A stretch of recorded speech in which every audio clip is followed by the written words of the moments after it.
Christian Small Momentum Golf here today to talk to you about the club face and the wrists. One of the most destructive movements that you can add to your golf swing is wrist hinge. When we start, this wrist is slightly bent, somewhere around 15 to 20 degrees of curve.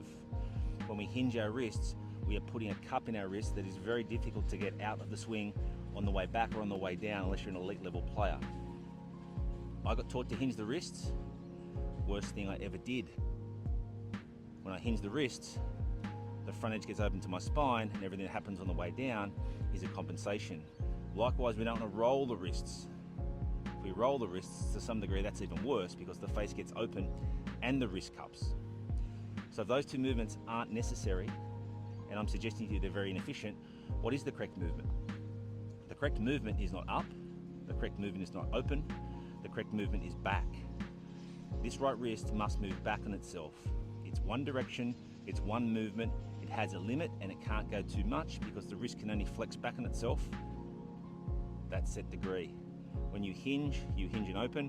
When you roll and bend. When we flex that right wrist back on itself, it has a limit. It stabilizes the face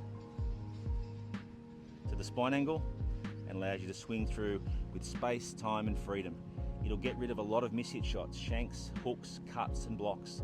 Setting the wrist correctly and setting the face to the spine will be the greatest thing you've ever learned. Give it a try, look forward to some feedback, book a lesson and let me help you with your golf.